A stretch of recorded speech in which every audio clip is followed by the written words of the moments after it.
में आपका स्वागत है। नमस्कार, मैं हूं कपिल तिवारी। प्रस्तुत हैं आज के मुख्य समाचार। संसद में अब पर्चे और तख्तियों पर भी रोक। बादल फटने के बाद आज से फिर शुरू हुई अमरनाथ यात्रा। बीजेपी पार्लियामेंट्री बोर्ड की बैठक आज। देश के कई राज्यों में बाढ़ बारिश से हालात बेहाल। अब खबर विस्तार से। 18 जुलाई से शुरू हो रहे संसद के मानसून सत्र के भी हंगामेदार होने के पूरे आसार हैं। पहले असंसदीय शब्दों की नई सूची, फिर संसद परिसर में धरने प्रदर्शन पर रोक। अब लोकसभा में पर्चे, पोस्टर व तख्तियों पर पाबंदी का फरमान जारी हुआ है। इसे लेकर विपक्षी नेता पूरी तरह भड़क गए हैं।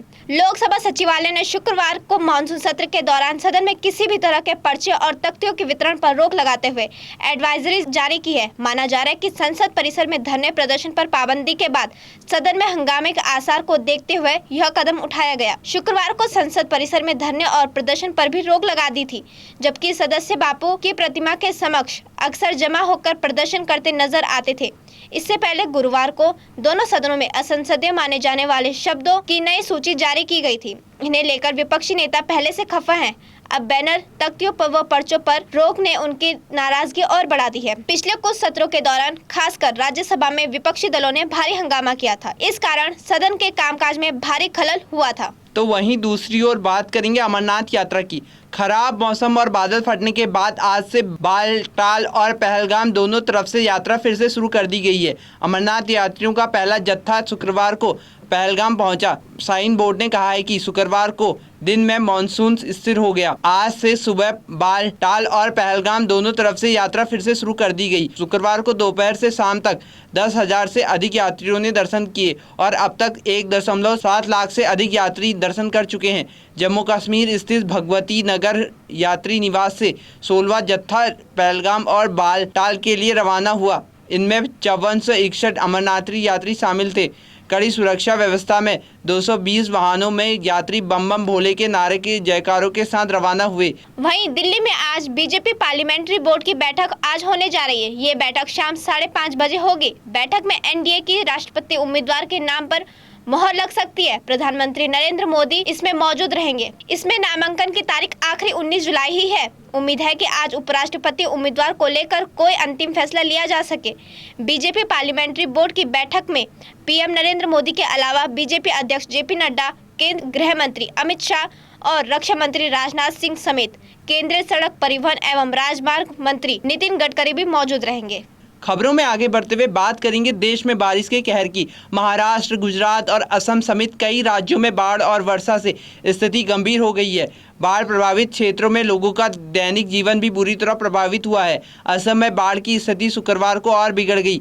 राज्य में 2.1 लाख से अधिक लोग बाढ़ की चपेट में आ गए। असम राज्य आपदा प्रबंधन प्राधिकरण ने कहा है कि काचर जिले में एक और व्यक्ति की मौत हो गई है। इससे बाढ़ और भूस्खलन से मरने वालों की संख्या 194 हो गई है। महाराष्ट्र में इस मानसून सीजन में बारिश के कारण हुई हादसों में अब तक 102 लोगों की मौत हो चुकी है। इनमें 3 मौतें पिछले 24 घंटे के दौरान हुई है। प्रदेश प्रबंधन प्राधिकरण ने शुक्रवार को वर्तमान मानसून सीजन यानी 1 जुलाई से 14 जुलाई तक की रिपोर्ट जारी की।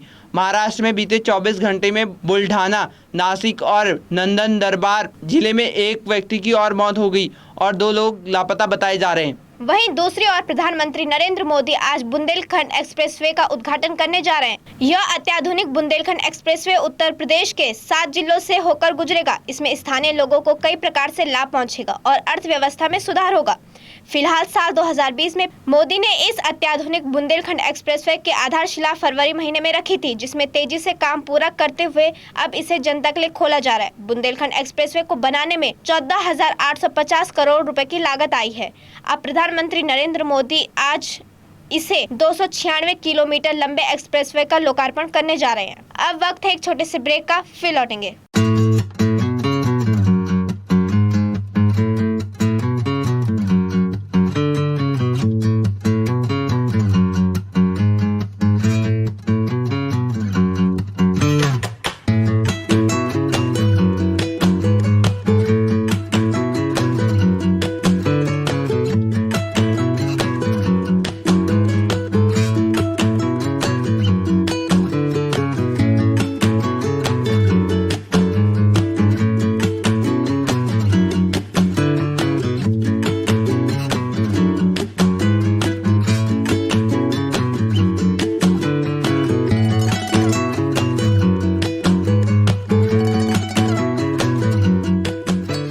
ब्रेक के बाद आप सभी का स्वागत है फिर से खबरों में। खबरों का सिलसिला आगे बढ़ाते हुए नजर डालते हैं उत्तराखंड की कुछ प्रमुख खबरों में। प्रदेश में भारी बारिश के दौरान 6 जुलाई को बंद हुए उत्तरकाशी टेहरी घनसाली तिलवाड़ा मोटरमार्ग के अभी भी 1 माह तक खुलने के आसार नजर नहीं आ रहे हैं। लोक निर्माण विभाग ने इस मार्ग के 6 अगस्त तक खुलने के आसार जताए हैं। यहाँ भारी बारिश के दौरान 21 मीटर स्थापना स्टील गार्डर पुल क्षतिग्रस्त हो गया। पुल के समीप वैली ब्रिज बनाने का कार्य जारी है। वहीं प्रदेश में शुक्रवार को 203 और मार्ग बंद रहे। इससे पहाड़ों का जनजीवन अस्त व्यस्त रहा। शुक्रवार को बंद हुए राज्य स्तरीय मार्गों में खलवान नंदकेश्वरी मोटर मार्ग, गुप्तकाशी कालीमठ जाल चौसरी मार्ग, कर्णप्रयाग नौटी पैठानी मोटर मार्ग, मिशन अटल मोटर मार्ग और अल्मोड़ा बेरी नाग मोटर मार्ग सहित कुल 10 सड़कें बंद रहीं। वहीं दूसरी ओर श्रीदेव सुमन विश्वविद्यालय ने कांवड़ यात्रा को देखते हुए 17 जुलाई के बाद की सभी परीक्षाएं 27 जुलाई तक स्थगित कर दी हैं। इन तिथियों में होने वाले स्नातक द्वितीय और तृतीय वर्ष नया पाठ्यक्रम पर्यावरण विज्ञान और स्नातक अंतिम वर्ष में पुराने पाठ्यक्रम संस्थागत व भूतपूर्व छात्रों की परीक्षाओं के लिए 28 जुलाई से नई तिथियां घोषित की गई हैं। श्रीदेव सुमन विश्वविद्यालय परीक्षा नियंत्रक प्रोफेसर MS रावत ने बताया कि कांवड़ यात्रा को देखते हुए 17 जुलाई से होने वाली सभी परीक्षाएं स्थगित की गई हैं। उसके बदले नई परीक्षा नीतियां घोषित की गई हैं। खबरों में आगे बढ़ते हुए नजर डालते हैं अंतर्राष्ट्रीय खबरों की। ब्रिटेन के प्रधानमंत्री बनने की रेस में भारतीय मूल के ऋषि सुनक की 2 चरण की वोटिंग के बाद सबसे आगे चल रहे हैं। यूके में कंजर्वेटिव पार्टी के पास बहुमत है। पार्टी के अंदर ही प्रधानमंत्री चुनने की प्रक्रिया चल रही है। इसके तहत नॉमिनेशन, एलिमिनेशन और फाइनल सिलेक्शन के राउंड होते हैं।